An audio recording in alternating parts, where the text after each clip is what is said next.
नमस्कार। बीबीसी हिंदी के फेसबुक पन्ने पर आपका स्वागत है। मैं हूं जुबैर अहमद। पिछले कुछ सालों से चर्चा में रहे हैं एक शख्सियत, काफ़ी अपने विवादित बयानों के लिए, और उनका जो विचार है इस्लाम के बारे में, इंडियन मुसलमानों के बारे में, वो विवादों से घिरा रहा है। और इस समय वो शख्सियत यहाँ मौजूद है, तारिक फतेह साहब। तारिक साहब, आपका स्वागत है प्रोग्राम में। थैंक यू, धन्यवाद। ये बताइए कि आपका नज़रिया इस्लाम के बारे में और मुसलमानों के बारे में क्या है, क्योंकि तरह तरह के बयान आपसे जुड़े हुए होते हैं। आप क्या सोचते हैं? देखिए, इस्लाम का बुनियादी मकसद तौहीद है, यानी शरिया, कुरान, हदीस। सबसे पहले जो प्रॉफिट मोहम्मद के साथ जो उनके सबसे पहले मुसलमान कंपेनियंस थे, वो तो तौहीद के बेसिस पे आए ना। इसका मतलब है कि एक इंसान सिवाय ऊपर वाले के, अल्लाह के, और किसी के सामने सर नहीं झुकाए। वो एसेंस है इस्लाम का। उसका एक्सटेंड करेंगे तो एक मॉरल कंपस है कि एक इंसान अपनी ज़िंदगी खुशी से किस तरह दूसरों के साथ गुजार सकता है। अब प्रॉफिट मोहम्मद की डेथ के बाद जो फसादात शुरू हैं इस्लाम में, वो आज तक चल रहे हैं। उनकी तो 18 घंटे तक बॉडी उनके घर में पड़ी रही, उनको दफनाया नहीं गया। ये मुसलमान असल में इन चीज़ों को या तो जानते नहीं, या इसके बारे में सोचना नहीं चाहते कि हमारी आज की मुसीबतें उस दिन से शुरू हुई जब ये तय हो गया कि कुरैशी जो हैं वो खलीफा बन सकते हैं और अंसार जो हैं वो सिर्फ कुरैश की खिदमत कर सकते हैं। मतलब जब से प्रॉफिट मोहम्मद का डेथ हुआ, वारिस कौन होगा? या वारिस, देखिए, दो चीज़ें हम कंफ्यूज हो जाते हैं, शिया सुन्नी। ये मसला नहीं था। अंसार जो मेजॉरिटी थे मुसलमानों के, उन्होंने अपना लीडर चुना कि अब तो प्रॉफिट की डेथ हो गई है। जो माइनॉरिटी ग्रुप था, जो मक्का के लोग थे, जो मदीना में रहते थे, उन्होंने ये शोर मचाया कि नहीं, जो कुरैश नहीं है वो खलीफा हो ही नहीं सकता। ये अली या अबू बकर का झगड़ा नहीं था। ये एसेंस इस्लाम में ये है कि ऊपर कौन है, नीचे कौन है। वो इस्लाम का मैसेज के सब बराबर हैं, वो उसी दिन ख़त्म हो गया जब ये तय हुआ कि अरब होना अफजल है और ईरानी होना कम है। सलमान फारसी और बिलाल का ओहदा फौरन उसी दिन गिर गया, और तमाम वो लोग जो मक्का में थे, यानी कि अबू सुफियान की औलादें, जो और उसके बावजूद इस्लाम काफ़ी फैला उसके बाद से। नहीं, इस्लाम से ज़्यादा अरब फैले, क्योंकि 100 साल तक तो मिस्र में किसी को मुसलमान होने की इजाज़त नहीं थी, क्योंकि जजिया मिलता था। तो वो फिर खलीफा अब्दुल अजीज़ ने कहा कि अल्लाह ताला ने कोई अकाउंटिंग की दुकान नहीं खोली हुई है। तो जब इजाज़त दी मिस्रियों को मुसलमान बनने की, तो उमैयद खिलाफत बैठ गई, क्योंकि इनकम ख़त्म हो गई और कोलैप्स हो गया। अब ये चीज़ें सारी लिखी हुई हैं, लेकिन अगर मुसलमानों से खुल के बात करें तो एक तो उनको पता नहीं होता, माफ़ कीजिएगा। जब भी जो हिंदुस्तान में इस्लाम है वो उर्दू में ट्रांसलेट हुआ, जहाँ औरत के सीने को शर्मगाह बताया गया, तो कुरान भी नहीं ट्रांसलेट हो पाता ठीक तरह।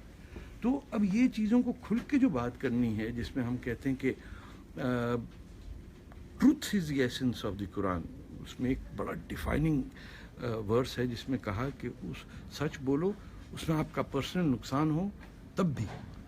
वो हमने किनारा कशी कर दी, और कुछ हिंदुस्तान में वो गंगा जमुना तहजीब की बात आ गई कि भाई घुमा घुमा के बातें करो, जो सवाल करें उसका शेर में जवाब दे दो, ताकि ना किसी को पता चले आपने कहा क्या, और मीर तकी मीर पे इल्ज़ाम लग जाए कि उन्होंने कहा था, या गालिब ने या फिराक ने, जिसने भी कहा। वो दोगलापन हमारी आइडेंटिटी बन गई।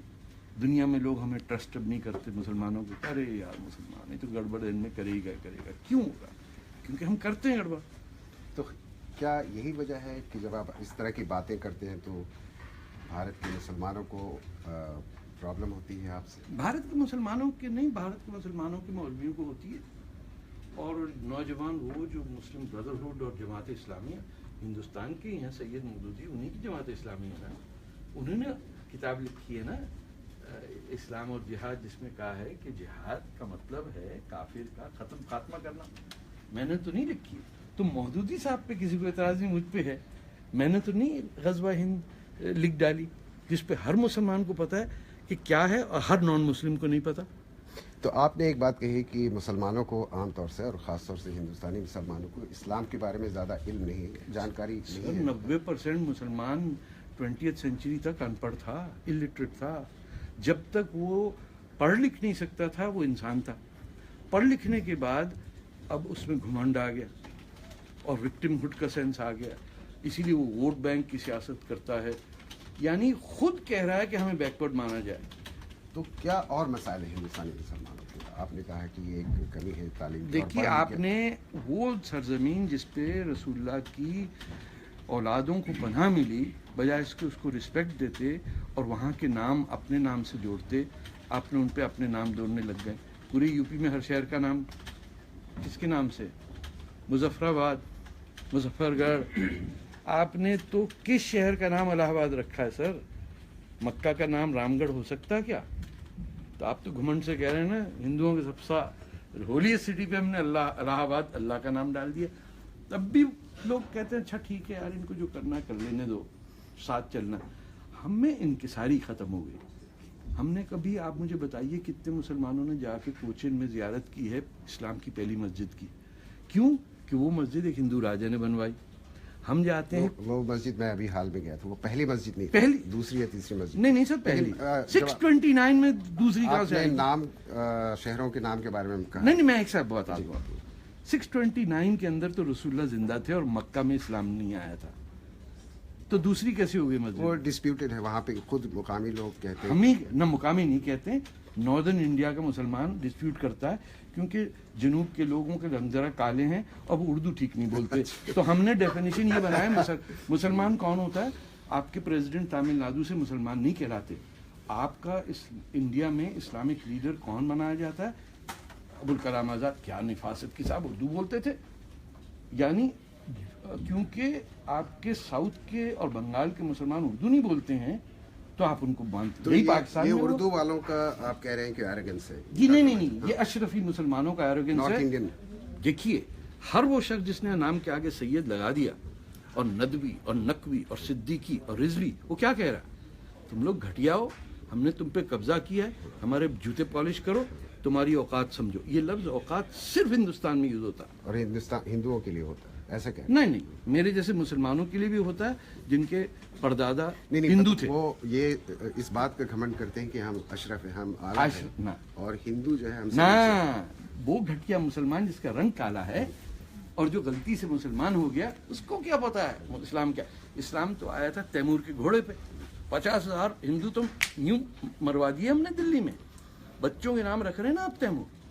किसी हकीम ने कहा था टैगोर अली खान हो जाता नाम तो क्या बात बनती, आपने तो तैमूर अली खान ही कहा ना। और नाम से याद आया, मैं आपसे ये बताना चाहूँगा, जब औरंगजेब रोड का नाम बदला या दिल्ली में, तो लोगों ने कहा कि आपकी सलाह थी। मैंने तो सीधा कहा था कि काला, अगर नहीं चेंज करेंगे मैं काला पेंट लूंगा, और जहाँ जहाँ इस कातिल का नाम होगा मैं उस पर काला पेंट डाल दूंगा। तारिक साहब, अभी 2 हफ्ते पहले दिल्ली में एक और डेलहौजी, उसमें तो उनके भाई का नाम है, तो भाई वो भी तो आक्रमणकारी थे। क्या मतलब थे? वो भी तो हमलावर थे। दाराशी कौन हमलावर? दाराश सर मेरी भैया, उनके भाई थे औरंगजेब। अरे उसी का तो गला काटा था उस कातिल ने, और प्लेट पे ले आया था।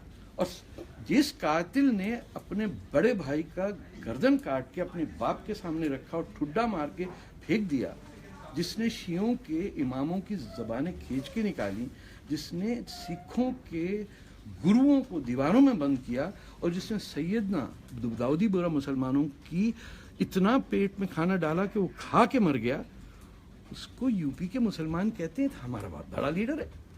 तो टोपी सी के कमाता था। अरे औरंगजेब से प्रॉब्लम है, दारा शिको से नहीं। आपको इतराज नहीं हुआ? क्यों होगा? उसने तो उपनिषद ट्रांसलेट की, वो तो हमारा पंजाबी था, लेकिन वो लाहौर का था, पंजाबी बोलता था। उस आप देखें, हिंदुस्तान के मुसलमानों को इतराज ये है कि पंजाबी और ये पश्तो क्यों बोलते हैं मुसलमान? ये कैसे मुसलमान हैं जो उर्दू नहीं बोलते? यही है ना, तभी आपने बादशाह खान को कह दिया ना, जाओ गीदड़ों की तरफ। आपको कुर्ते पजामे वाला, चूड़ीदार पजामे वाला, अचकन पहनने वाला मुसलमान लगता है, और जो बादशाह खान थे उसके साथ अच्छा तुम्हारे खान मार्केट बना देते हैं, तुम दफा हो जाए यहाँ से। That's what you did. आपने बलूचिस्तान के बलोचों ने कहा हम हिंदुस्तान में मिलना चाहते हैं, मौलाना आजाद ने क्या कह दिया? अरे कहाँ दूर, एंडमान आइलैंड दूर नहीं था उनके लिए, पोर्ट ब्लेयर दूर नहीं था। राजस्थान से 200 मील दूर बलूचिस्तान की बाउंड्री को उन्होंने कह दिया नहीं यार जाओ तुम लोग, पता नहीं कैसे पहाड़ी लोगों, हमारे मुहज्जब मुसलमान हमें चाहिए जो अच्छी अच्छी उर्दू में बातें शायरी करते हैं। ये तो पुरानी बात होगी। पुरानी कल की बात है, पुरानी कहाँ से? उर्दू अब तो ऐसे भी हिंदुस्तान में कम रहे हैं, पाकिस्तान में भी पंजाब का ही राज पंजाबियों का है। लेकिन मैं आपसे चूंकि पंजाबी उर्दू बैन ही हुई ना फेसबुक पाकिस्तान में, लाइव है तारिक साहब जी, बहुत सारे श्रोता मेरे ख्याल से इस वक्त आपसे सवाल कर रहे होंगे, और भरत जो हमारे साथी हैं उस पर नजर रखे हुए। तो भरत बताएं कुछ लोग जो जिस तरह सवाल कर रहे हैं। तारिक साहब, जसवेंद्र आपसे पूछना चाहते हैं कि आप रोटी कमाने और लोकप्रियता के चक्कर में रहते हैं, और हाँ। ऐसे लोग किसी के नहीं जो भारत और पाक के बीच में फूट डालने हैं। हाँ हाँ बोले भैया पाकिस्तान तो बनवा दिया है, उसके चीप बाद- पब्लिसिटी।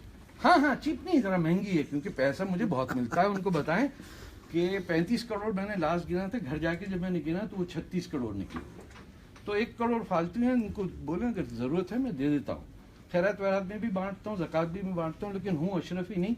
तो शायद वो डिब्बे अलग होते हैं, जो अशरफी मुसलमान है वो मेरे जैसे घटिया मुसलमानों से खैरात नहीं ले सकते, ये शायद आपको पता ना हो, शरिया में है। तारिक साहब, आप पिछले कुछ सालों से चर्चा में रहे हैं, जैसा कि मैंने शुरू में कहा 2013 में 1963 से हूँ मैं चर्चे में, आवाज नहीं आई थी आप तक। हिंदुस्तान में 2013 से आपके बारे में लोगों ने जानना शुरू किया, और औरंगजेब का जब नाम इसमें मेरा आया, कसूर नहीं कि आप तक खबर आप नहीं उस आई। वक्त कहाँ थे, उससे पहले कहाँ थे? आपने खबर नहीं सुनी तो इसमें मेरा कसूर तो नहीं है। मैं जेल में हिंदुस्तानियों ने नहीं सुनी। ना सुने तो मेरा कसूर है, अपना कान ठीक कराएं। मैं तो जेल में बैठा हुआ लोग था। कहते हैं कि जब से भारतीय जनता पार्टी की हुकूमत आई है तब से आप यहाँ पर आकर हाँ उससे मुसलमानों के खिलाफ बयान हाँ, दे रहे हैं, ताकि आप जो है हाँ, भारतीय जनता पार्टी के ही थे फॉरेन मिनिस्टर सलमान खुर्शीद, है ना, और भारतीय जनता पार्टी के ही थे शशि थरूर जिन्होंने इनवाइट किया था मुझे यहाँ। अच्छा ये शायद पार्टियों में पता नहीं बदल तो नहीं ली इन लोगों ने, आजकल पिटाई बड़ी हो रही कांग्रेस की, तो कुछ पता नहीं वो बीजेपी में चले गए हो। लेकिन आप लोगों की तंग नजरी का कसूर मैं नहीं हूं। आपको तो आज तक ये नहीं पता यमन में क्या हो रहा है, कुछ नहीं पता आपको। आप बताइए बीबीसी हिंदू पे क्या हो रहा है यमन में। हम तो रोज खबर सर नहीं है भैया, आपकी खबर यमन की, आपने कहा जब तक 200 नर्सें निकल गई अब जान छोड़ाओ, अपना क्या करना। आपको ना बलूचिस्तान का पता है ना आपको पता कि आपने अपने जो पाकिस्तान में लोग अरेस्ट हुए हैं उनकी खबर नहीं है आपके पास। तो ये मेरा कसूर नहीं है कि पूरा इंडिया इंट्रोवर्ट बन गया। उनको दोस्त दुश्मन की कदर नहीं है, जो उनका दुश्मन है पाकिस्तान उसकी वो आगे पीछे भागते, क्योंकि वहां को लोगों का रंग गोरा है। जो आपका दोस्त है बांग्लादेश वहां विजिट नहीं करता। आप यहाँ जितने भी हैं एक भी नहीं गया होगा टूरिज्म पे बंगाल टाइगर देखने, नहीं बहुत गया। सारे लोग जाते रहे हैं, लेकिन आपको कुछ और साथियों से जोड़ते हैं, जरूर, उनके भी जरूर, सवाल जरूर। हैं। राजेश जोशी जी, आप बताएं क्या बहुत सवाल बहुत करना शुक्रिया जी। तारिक साहब। मैं अपने जो कुछ श्रोता यहाँ देख रहे हैं सुन रहे हैं उनकी तरफ से एक सवाल, प्लीज। हालांकि उन्होंने मुझे इसका अख्तियार नहीं दिया है, नहीं, नहीं, वो आप- अख्तियार मैंने उनसे ले लिया है। तो सवाल ये है मेरा आपसे कि हमारे एक पॉलिटिशियन हैं हिंदुस्तान में जिनका नाम है सुब्रमण्यम स्वामी। जरा ये फोन बंद कर दें तो बड़ी मेहरबानी होगी। जी जी प्रोफेसर जी। सुब्रमण्यम स्वामी जो हैं जी। उनके बारे में कहा जाता है कि वो अपना वो निशाना तय करते हैं और फिर हमला बोलते हैं और सेलेक्ट करके निशाना तय करते हैं। वही बात आपके बारे में भी कही जाती है कि आप सॉफ्ट टारगेट तलाशते हैं और फिर उस पर हमला करते हैं कि अगर आप हिंदुस्तान में पाकिस्तान के खिलाफ बोलेंगे तो आपकी बड़ी वाहवाही होगी। अगर आप हिंदुस्तान मेरी वाहवाह हो रही में है? जी अगर आप नहीं, मेरी वाहवाह कर रहे हैं। अगर आप हिंदुस्तान में इस्लाम पर तनकीद करेंगे, मुसलमानों पर तनकीद करेंगे तो लोग बड़े खुश होंगे।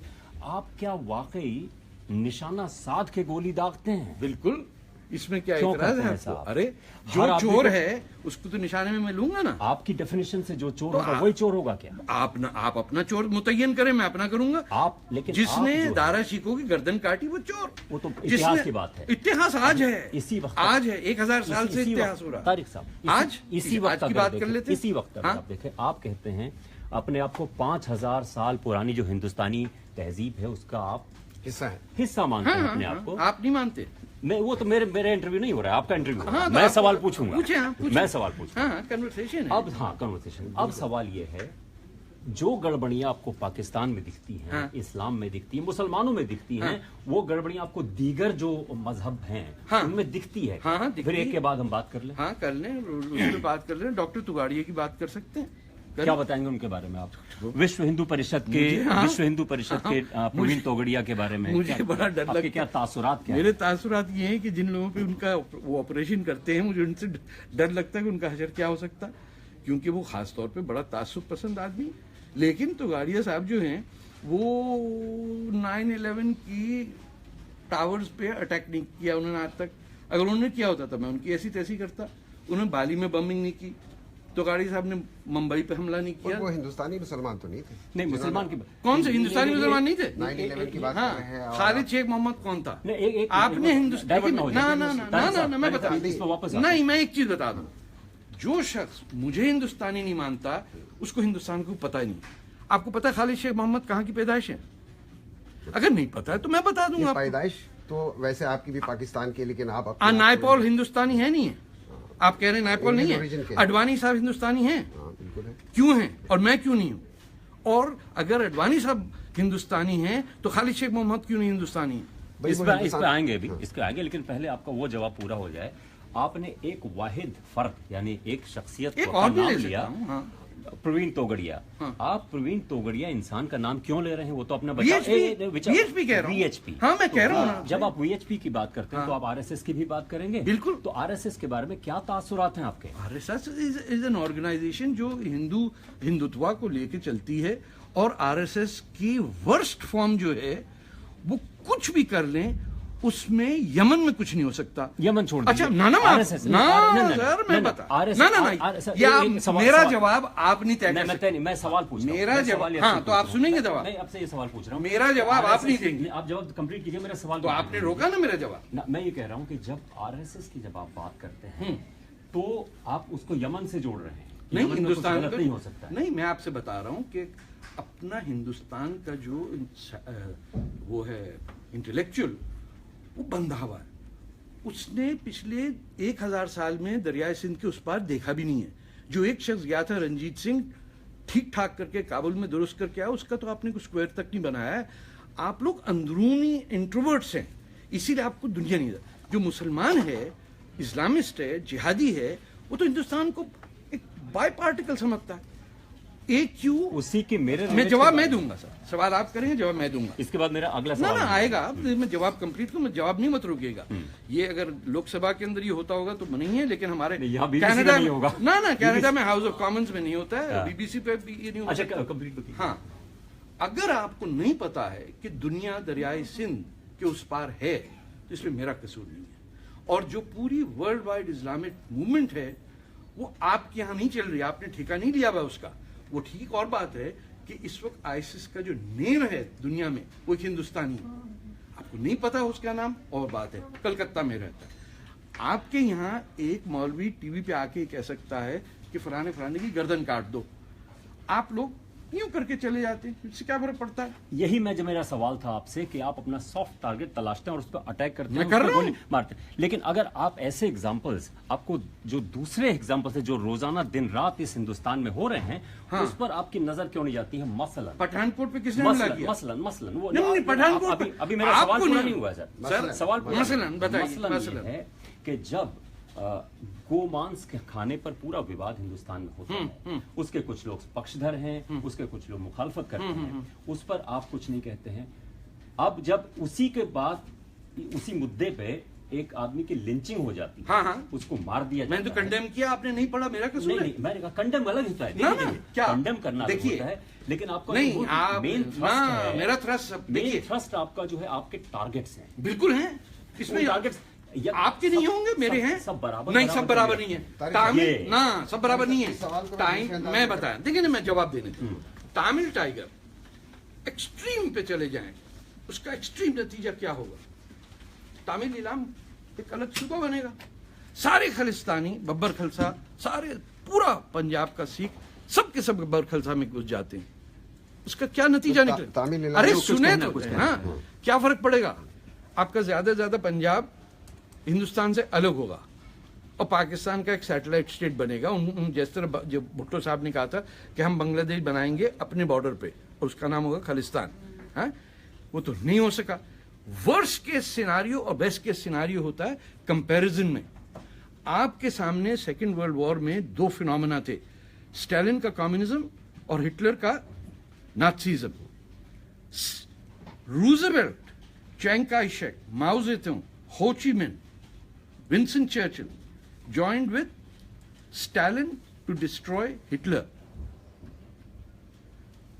वो और बात है कि नेताजी गए हिटलर के साथ, दैट्स अ डिफरेंट स्टोरी।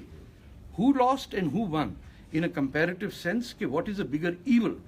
अगर आप दुनिया में इस वक्त बिगर ईवल नहीं समझ सकते तो ये आपकी कोताही है। नहीं साहब, आप ये कह रहे हैं कि जब आप अपने तमिल टाइगर की बात कर रहे हैं, आरएसएस की बात कर रहे हैं कि कितना ही बढ़ जाए यमन नहीं पहुंचेंगे, तो आप कहीं ना कहीं कंपैरिजन ड्रॉ कर रहे हैं। मैं तो कर रहा हूं। कि इस्लामिक अब टेररिस्ट कर रहा है, सेंटेंस कीजिए। एब्सोल्युटली। अगर ऐसा इस्लामिक आप ये कह रहे हैं कि इस्लाम जो है वो पूरी तरह से पूरी दुनिया में एक थ्रेड है, एक तरह का उनका टेररिज्म है। हाँ? एक गजवा हिंद क्या है? ये जब आप बताएं, आपने पढ़ा गजवा हिंद? अगर ऐसा होता है, नहीं गजवा हिंद पढ़ा आपने? इंटरव्यू मेरा नहीं पढ़ा आपने? नहीं, ऐसा मत करें। सवाल ये है सर, मैं आपने पढ़ा या नहीं पढ़ा? सवाल ये है, वो सवाल नहीं है अभी। क्यों नहीं है सवाल? आपको तकलीफ हो रही है, आप जवाब नहीं चाहते तो मुझसे क्या? सवाल ये है, आप क्या पैरेलल ड्रॉ? मैं आपको बता रहा हूँ, आप पैरेलल क्या ड्रॉ? मैं ड्रॉ कर रहा हूँ। नहीं, मेरे सवाल तो होने दीजिए कि क्या मुसलमान जो आपस में मार रहे हैं एक दूसरे को, नहीं आपस में नहीं मार, जो पूरे अरब कंट्रीज में और अफगानिस्तान में एक दूसरे और हिंदुस्तान में, तो आप उसको एक मोनोलिथ के तौर पे कैसे कर सकते हैं? और क्या आप तय करेंगे एज ए नॉन मुस्लिम कि मैं क्या सोचूं मुस्लिम से? नहीं, आप मुसलमान हैं,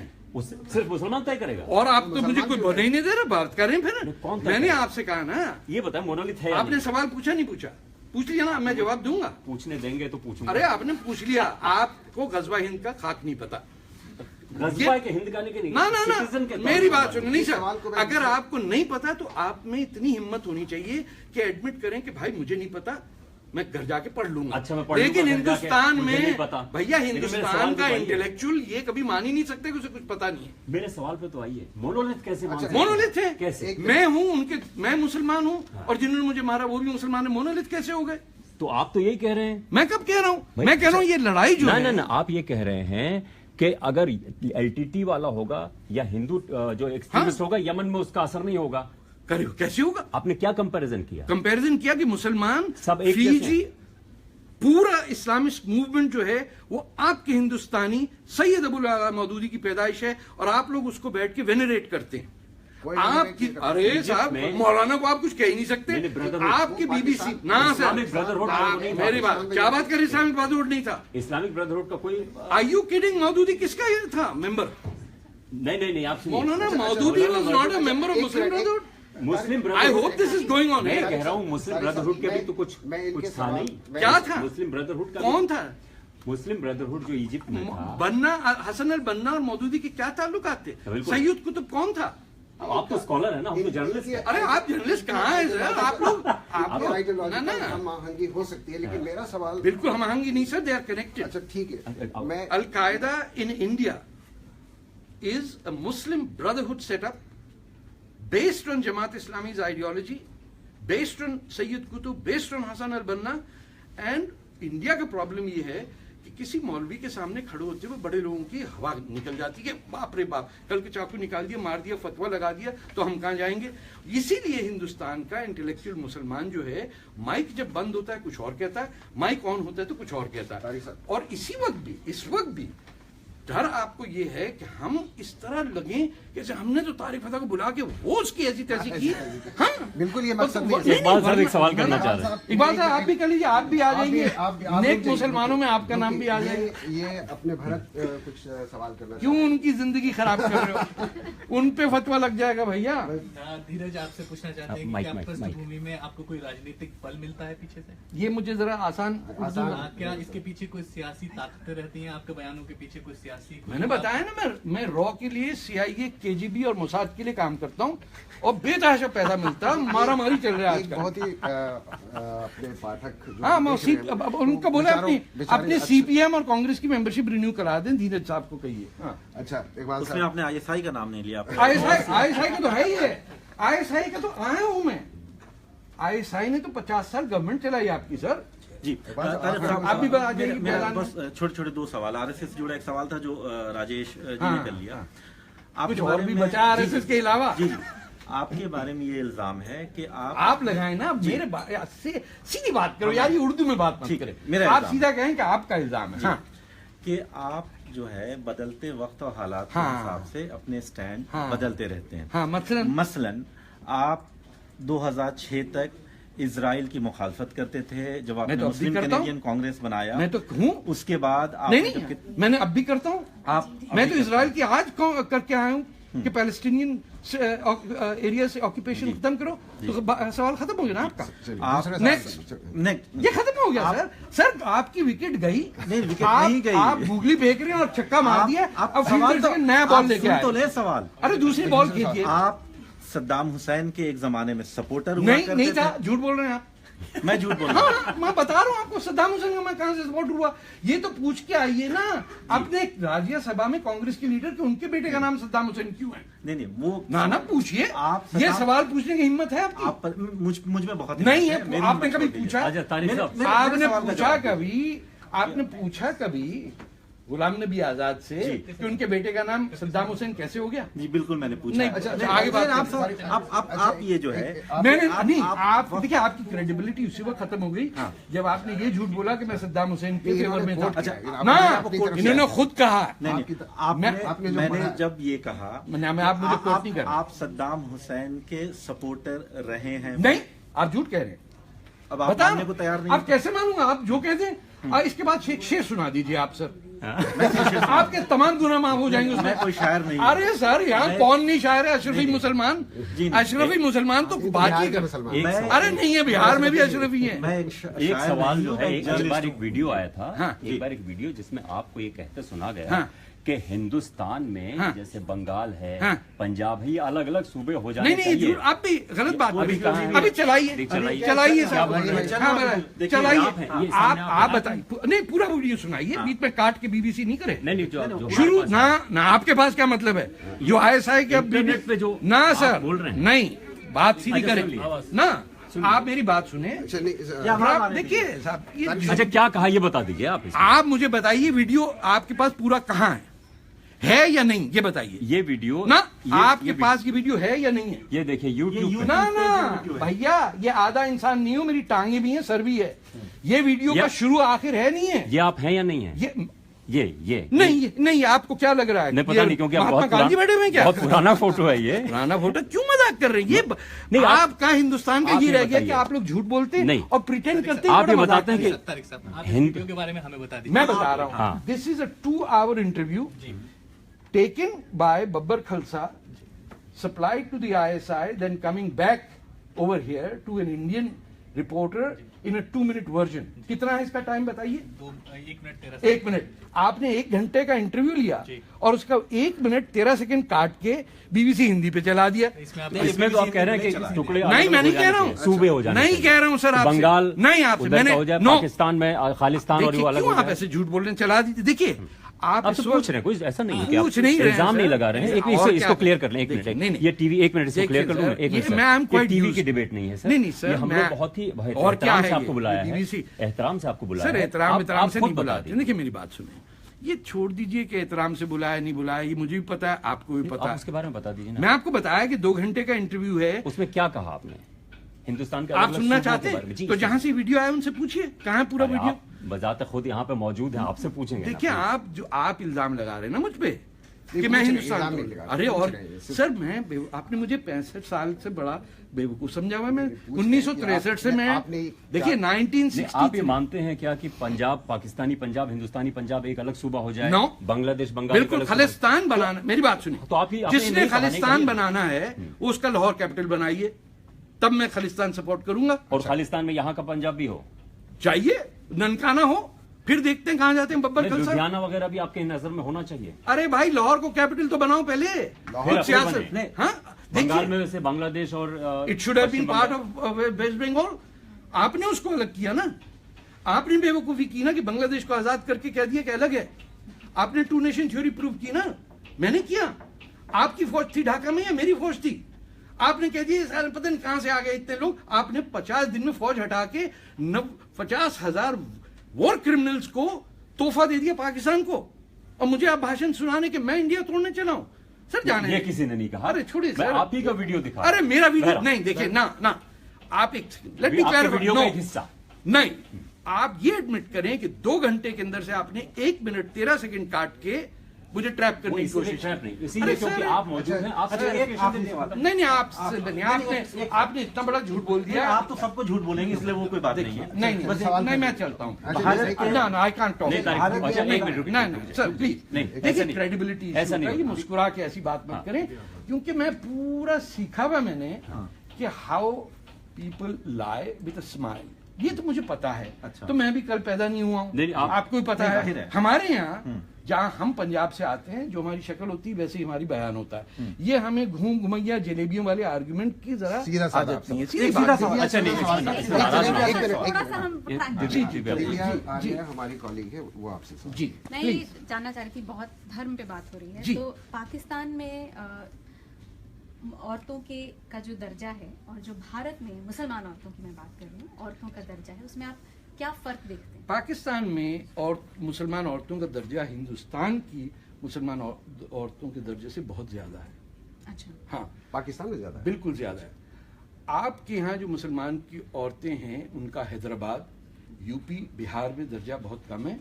जो औरतें तमिलनाडु में हैं और केरला में हैं, उनका दर्जा पाकिस्तान से ज्यादा है। अगर जो भी आपको ये बात कहे कि हिंदुस्तान मुसलमान एक कोई मोनोलिथिक आइडेंटिटी है, he is living in a dream world. Manipur की मुसलमान औरत is completely different from Muslim women in UP. UP में हिंदू औरत भी, हिंदी औरत, हाँ। तमाम औरतें, ये जो आपकी हिंदी बेल्ट है, यहाँ औरतों का कब्रिस्तान बनाया हुआ है लोगों ने, उनको ट्रीट किया जाता है एज अ प्रोडक्ट। पाकिस्तान में क्योंकि पश्तूनों में और बलोचों में और सिंधियों में ये, और पंजाब में भी, ना वर्किंग क्लास इतनी कमजोर है जितनी आपके यहाँ है, और जहाँ फीमेल क्लास, एग्रीकल्चरल सोसाइटीज है, माउंटेनस टेरिटरी। हमारे यहाँ बलूचिस्तान में तो मेन गुरिल्ला फाइटर्स हैं वो लड़कियां हैं, जो आज़ादी की जंग लड़नी। जो यहाँ तो हैरान हूं कि हिंदुस्तान के मुसलमान जो हैं सिवाय फिलिस्तीन के और की बात ही नहीं करते। उनके करीब में जेनोसाइड हो रहा है, वहां को बात नहीं करता। बिल्कुल उसी तरह जिस तरह बांग्लादेश में जब जेनोसाइड हुआ तो आपके फखरुद्दीन अली अहमद से लेके यूपी और बिहार के तमाम मुसलमानों ने पाकिस्तान को सपोर्ट किया था। मुक्ति वाहिनी में एक इंडियन मुसलमान वॉलंटियर नहीं था, ये हिस्टोरिकल फैक्ट है। तो उसमें जहां औरतों की बात आती है, मर्दों में भी उसी वक्त दानिश्वरी आएगी, सोच आएगी, कैरेक्टर आएगा जब उनकी माएं स्टेबल हैं। जब आपने औरतों को बुर्कों में बंद कर दिया, ना विटामिन डी और ना अकल शऊर उनमें आएगा। 15 साल की बच्चियों से शादियां करा के बच्चे पैदा कर रहे हैं आप 17 साल की उम्र में। तमाम जिंदगी एक औरत की बच्चे जन्म देने में लग गई, और फिर वो औरतों की हॉटलाइन जो आपने कल खबर देखी कि और मुसलमान औरतों की एक्सक्लूसिव हॉटलाइन में 80% फोन कॉल मर्द के आते हैं। क्यों? मुसलमान औरत तो टेलीफोन करने का हक नहीं रखती। तो क्या हिंदू औरतों का दर्जा आपको लगता है बेहतर है यहाँ पर भारत में? अगेन करता, मैं जब भी मोटरसाइकिल पे लड़कियां देखता हूँ, हिंदू लड़कियां, तो मैं तो हैरान हो जाता हूँ। मैंने तो हरियाणा में देखा है, मैंने आपके मुंबई में देखा है, दिल्ली में देखा, मोटरसाइकिलें चलाती हुई, साइकिलें चलाती हुई। सोच भी नहीं सकते आप पाकिस्तान में कि यहाँ तो बुर्का चला के, बुर्का पहन के भी कारें चला रही हैं, कुछ बुर्का चला रही हैं तो उनको अरेस्ट करना चाहिए। Anybody hiding their face should be arrested while driving. Driver's licence किस वजह से हुआ? क्या आपने कहा साहब मैं बैंक चोरी करूंगा, उसामा बिन लादेन की तरह बुर्का पहन के भाग जाऊंगा, मुल्ला उमर की तरह कत्ल करूंगा बुर्का पहन के? बुर्का और इस्लाम का क्या ताल्लुक आ गया? तो एक बात बताएं कि यहाँ पे बहुत यूनिफॉर्म सिविल कोड लाने की बात या सारी पर्सनल लॉज को एक सार बनाने की बात जो की जा रही है, आपको लगता है उससे मुसलमान औरतों को फायदा होगा और वो लाया जाना चाहिए? वो मुसलमान औरतें नहीं कह रही कि लाना चाहिए, नहीं वो तो कह रही है ना, उस पर कोई सहमति नहीं है। नहीं, उनकी सुनता कौन है? आपने जो राजीव गांधी साहब ने, great prime minister of India, और उनकी आजकल फैमिली चाहती है ना कि उनको मुगलों की तरह उनको बादशाह बनाया जाए। उन्होंने क्या किया एक औरत के लिए? कितना 300 रुपए महीने का था, क्या था? अब शाबानो केस का, अब शहबानों का केस, शाबानों का था, अब है। लोगों की गर्दनें झुकी भी होनी चाहिए इस मुल्क में, जो बैठ के मौलवियों के पीछे लगे हुए हैं कि वोट मिल जाए हमें किसी तरह। औरत को कौन पूछता है? तो वैसे बुर्के में पड़ी। आप देखिएगा यूपी में इलेक्शन के अंदर नतीजे कैसे आएंगे, जो बुर्के वाली औरतें क्या कह रही हैं। तारिक साहब, 70 साल होने जा रहे हैं पाकिस्तान बना, भारत आज़ाद का। 70 साल का जो अरसा है, बहुत बड़ा अरसा बॉम्ब हुई, फिर 30 लाख लोग मरे 1971 में। तो जिन लोगों ने बनाया, आपके ख्याल से वो अब भी यहाँ मौजूद है भारत? उनको सोच मौजूद है। सोच एक सवाल मेरा ये सवाल है कि आप सलमान रावी हैं। जी मैं ये आपसे जानना चाह रहा था कि जाहिर सी बात है कि सबकी उत्सुकता होगी, सबकी ये अंदर से वो होगी कि साहब इतनी गालियां सुनने के बाद, इतनी क्रिटिसिज्म सुनने के बाद वो कैसे आप बैलेंस स्ट्राइक करके रखते हैं? आपको लगता है कि आप कहीं जाएंगे कभी हमला हो जाएगा आपके ऊपर? क्योंकि जिस तरह से ट्विटर पे, सोशल मीडिया पे ट्रोल होता है, लोग जो है गालियां बकते हैं। मैं भी मुसलमान हूँ, बाकी लोग मुसलमान हैं तो मैं भी हूँ। मेरी भी लिखी हुई मौत का एक दिन बताइए ना। नहीं, मौत का नहीं, मैं ये पूछ रहा था कि उसके बीच में कैसे आप मैनेज करते हैं इतनी क्रिटिसिज्म और इतना जो है ट्रोलिंग और इतना लोग जो है आपके देखिए सर, 1963 से मैं कर रहा हूँ। मैं फिर वही बात करूंगा, अगर आपको नहीं पता कि 1965 के वॉर के अंदर there were people who supported India in Pakistan, या मेरे जैसे सर फिरे मुक्ति वाहिनी के मेंबर थे बजाय पंजाबी मुसलमान पाकिस्तानी होने के बावजूद। तो ये मेरा कसूर है कि आपको नहीं पता, या आप लोगों के आप समझते हैं कि पार्टीशन हो गया तो अब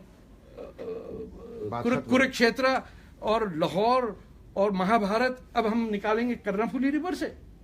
आपने तो बड़ा आसानी से स्विच इधर से ऑफ किया, बोला सिंधु दरिया था ही नहीं, और अब हमने कह दिया गंगा जमुना है, यहां से हिंदुइज्म आया था। और जहां पैदा हुआ था, जो राम का बेटे का शहर लव था और केश था, वहां एक हिंदू नहीं रहता, कसूर और लाहौर में। और यहां लोगों ने कहा अच्छा तो नहीं यार, दुकान तो चल रही है अपनी, चलने दो। कुछ हमारे जैसे सरफिरे पंजाब का मिजाज और होता है, चाहे वो हिंदू हो, सिख हो, क्रिश्चियन हो या मुसलमान हो। हमारे यहाँ ये जलेबी वाली बात नहीं होती, हम स्ट्रेट बात करते हैं और इसमें सच टू द पॉइंट। इसीलिए पंजाब में पंजाबी मुसलमानों ने मुक्ति वाहिनी की मदद की, इवन दो कि वो उन पे इल्जाम लगा, वो जेलों में गए कि दे वर ट्रेटर्स, गए, लेकिन बंगाली मुसलमानों को हमने पनाह दी। बलूचिस्तान के अंदर उनको लोगों ने जगह दी और कहा कि तुम और हम एक हैं, क्योंकि हम पे पार्टीशन नाफिज किया मोहम्मद अली जिन्ना और अवध के नवाबों ने। एक सवाल और है कि नरेंद्र मोदी जो हैं वो आपको कैसे लगते हैं एज एन एडमिनिस्ट्रेटर? आप इतने दिनों से यहाँ हैं, उनकी पर्सनालिटी, उनकी स्पीचेस और देखिए as a leader, as a prime minister, मतलब मैं इलेक्शन में उनको वोट तो नहीं देता, but he is the Indian prime minister. कुछ उनकी स्ट्रेंथ्स हैं, कुछ वीकनेस है। उनकी सबसे बड़ी स्ट्रेंथ ये है कि वो दिल्ली की इलीट को बहुत चिढ़ाते हैं, और उनको आज तक किसी ने जो आपकी जो वाइन ड्रिंकिंग और सिगार स्मोकिंग जो अपर क्लास इंग्लिश इलीट है उसने एक्सेप्ट नहीं किया। वो अब तक कहते हैं ये चाय वाला। उसमें ये जो मिलीनियर मार्क्सिस्ट है इंडिया के आजकल तो यहाँ कम्युनिस्ट पे होता ही नहीं जो गरीब हो, वो लोग बर्दाश्त नहीं कर पा रहे हैं कि आम आदमी कहां से आ गया है, ये इसकी हैसियत क्या है। वही केजरीवाल के साथ भी थोड़ा अरसे के लिए था, फिर वो बड़े हो गए। तो कभी मुलाकात हुई आपकी केजरीवाल साहब? नहीं, 1 to 1 ऐसे नहीं, प्राइम मिनिस्टर साहब से तो नहीं हुई है, बट मिलना चाहेंगे आप? कोई उससे फर्क, बहुत लोग मिलते हैं, किसी को याद भी नहीं रहता कौन किससे मिलता है। That's not the issue. ठीक है तारिक साहब, आपसे आखिरी सवाल बिल्कुल, जरूर जरूर। बहुत बहुत शुक्रिया आपका आने का। आप जब मैं नीचे आपको लेने गया उसी वक्त आपके बहुत सारे जो शहदाई हैं, चाहने वाले हैं, वो आपसे गले मिल रहे हैं। जी जी जी। ऊपर में भी 2 लोग मिले, और हम जानते हैं कि आप यहाँ पे काफ़ी पिछले कुछ सालों से जब से यहाँ पर रह रहे हैं, बहुत पॉपुलर हैं, बहुत लोग आपके प्रशंसक हैं। मेरा एक सवाल, जब मैं घर से चला तो किसी दोस्त ने कहा कि तारिक साहब से यही सवाल कर लेना कि क्या अगर आपका नाम ताराचंद होता, तो यहाँ रहते और इस तरह से हिंदुओं के खिलाफ या हिंदुत्व के खिलाफ बोलते, तो आपको इस सरजमीन पर, इस मुल्क में आप इस तरह से रह सकते थे जैसे भी रहे? अगर हिंदुओं ने बंटवारा किया होता तो मैं हिंदुओं को कहता। अगर हिंदुओं ने वो हशर किया होता कि 30 लाख मेरे बंगाली भाइयों को मारा होता, तो आज मैं उनके खिलाफ होता। मुझे तो नहीं मिला। मुझे तो मानेक शॉ और जनरल अरोरा जैसे हीरोज को मैं मानता हूँ। चाहे इंदिरा गांधी थी, उससे बड़ी मैं समझता हूँ शास्त्री जी और इंदिरा गांधी जैसे प्राइम मिनिस्टर इंडिया को बार बार मिले, जिन्होंने खड़े होकर पूरी दुनिया को कहा टू हेल विथ यू। देखिए ना, एक आपको एसेंस चाहिए कि इस सरजमीन से, हिंदुस्तान से पीपल ऑफ कैरेक्टर कम हो। हजार ऊपर नीचे आप जो भी देख लीजिए, पॉलिटिक्स असाइड, यहाँ जो हिस्ट्री है वो है ट्रूथ, और आपका मोटो है कि ट्रूथ शायद ऑलवेज आए, शायद हिंदी में मैं सही ना बोल रहा हूँ, वो एसेंस है इस सरजमीन का। सत्य में जयते। जी, वो आपकी बुनियाद है। पाकिस्तान की बुनियाद है हिंदू हेट्रेड पे, पाकिस्तान की बुनियाद है, और आपकी मासूमियत ये है कि वो शख्स जिसने हिंदुस्तान को गाली दी आप उसका तराना पढ़ते हैं हर जगह। इकबाल, तो इकबाल की चोरी पे और जिना की बिट्रेल ऑफ बॉम्बे, जिसे मैं कहूंगा कि बॉम्बे से 26 साल एमपी हों और बॉम्बे के बजाय वो बात कर रहे हों कराची की, ये गद्दारी होती है, एथिकल और मॉरल गद्दारी। हिंदुस्तान या हिंदू